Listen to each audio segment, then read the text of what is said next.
প্রবাসে এসেও কিন্তু জীবনে শান্তি থাকে না, অথচ প্রবাসে মানুষ যায় কিন্তু শান্তির জন্যে, পরিবারের সুখের জন্যে, পরিবারের শান্তির জন্যে কিন্তু প্রবাসে যায় প্রবাসী ভাইরা।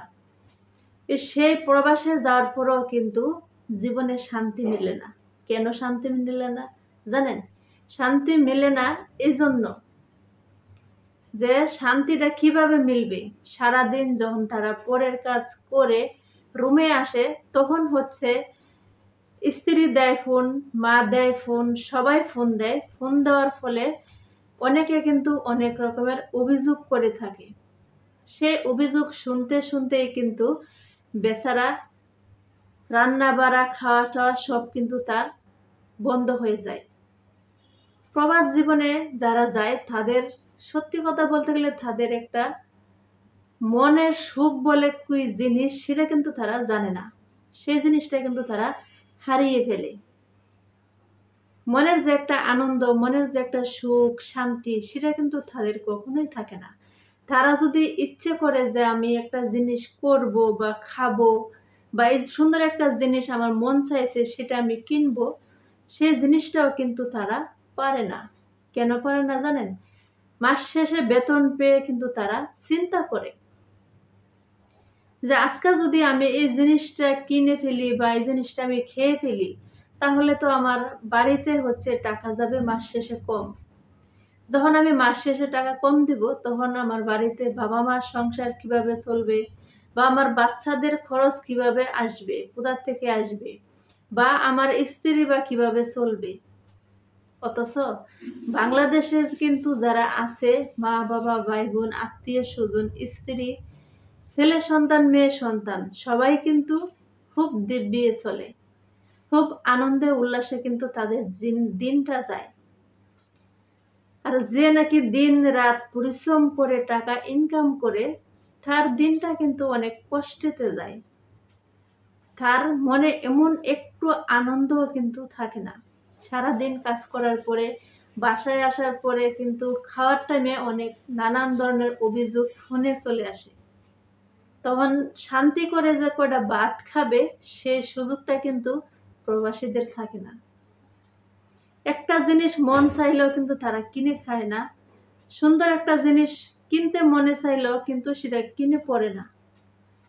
শুধু এই চিন্তা ভাবনাগুলো, এই ত্যাগ স্বীকারগুলো কার জন্য করে?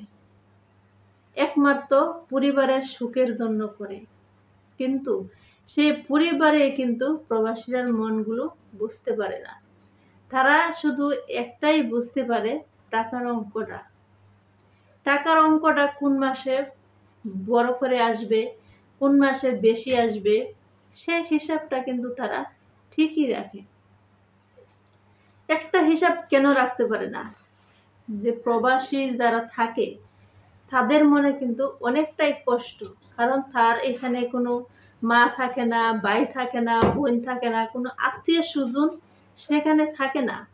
সে যে একটু কষ্ট করে একটা কারোর সাথে যে একটা কথা বলবে, দুঃখ করে শেয়ার করবে, তেমন একটা মানুষ কিন্তু তার সেখানে নেই। মানুষের আপদ বিপদ কতই কিন্তু থাকে, তারপরও সে আপদ বিপদ থেকে থাকে একটা মানুষ সহযোগিতা করার মতন সে সেখানে খুঁজে পায় না। অথচ সে যখন ইনকাম করে মাস শেষে টাকা দেয়, সে টাকাগুলো কিন্তু যখন দেয় তখনই কিন্তু বিল বিল করে সব জায়গায় শেষ হয়ে যায়। তো প্রবাসী ইনকাম করে যখন বাংলাদেশে আসে তখন ভাইয়ের কাছে 10 টাকা পাবে না, মার কাছে 10 টাকা পাবে না, আত্মীয় স্বজনের কাছে 10 টাকা পাবে না। সবাই চাইবে তার কাছ থেকে নিতে, কারণ সে বিদেশ থেকে আসছে, প্রবাস থেকে আসছে। তারা মনে করবে যে তার কাছে লাখ লাখ লাখ লাখ টাকা, কিন্তু লাখ লাখ টাকা কোথা থেকে আসে? একবার খেয়ে আর একবার না খেয়ে ইনকাম করে সকালে ঘুম থেকে উঠে যায়, রাত 10টা 12টা এসে খাওয়া দাওয়া করে ঘুমায়, সেখানেও সুখ নেই, শান্তি নেই। তো প্রবাসীদের জন্য হচ্ছে অনেক অনেক কষ্ট করে একটা প্রবাস জীবন তারা এখানে জীবনযাপন করে। তো প্রবাসীদের হচ্ছে অনেক অনেক কষ্ট। বাংলাদেশে যারা থাকে তাদের সাথে দ্বিগুণ কষ্ট কিন্তু প্রবাসীরা করে থাকে। তো সেজন্যই কিন্তু মানুষের মন বোঝাটা অনেক গুরুত্বপূর্ণ একটা জিনিস।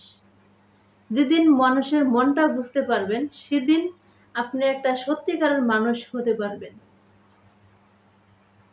একটা মানুষের উপরে দোষ দেওয়ার আগে নিজের ভিতরে একটু যাচাই করে দেখবেন, নিজের উপরে একটু বিচারটা সালিশ বসাবেন, নিজে নিজে বসাবেন, এই কথাগুলো আলোচনা করবেন, নিজের উপরে একবার নেবেন, অন্যজনের উপরে একবার নেবেন, তাহলে কিন্তু বুঝতে পারবেন মানুষের মনটা কার কতটুক দোষ, কে কতটুক অশান্তি, কার কতটুক শান্তি, সেটা কিন্তু আপনি নিজে অনুভব করতে পারবেন। যেদিন অনুভব করতে পারবেন, সেদিনই আপনি সত্যিকারের মানুষ হতে পারবেন। তো যাই হোক, কে কোথা থেকে আমার ভিডিওটা দেখছেন, ভালো যদি লাগে একটু লাইক কমেন্ট শেয়ার দিয়ে পাশে থাকবেন। আমার চ্যানেলে যারা নতুন সাবস্ক্রাইব করেননি, সাবস্ক্রাইব করে আমার পাশেই থাকবেন। পরবর্তী ভিডিওতে আপনাদের মাঝে আবারও চলে আসবো। সে পর্যন্ত আজকে বিদায় নিচ্ছি। আসসালামু আলাইকুম।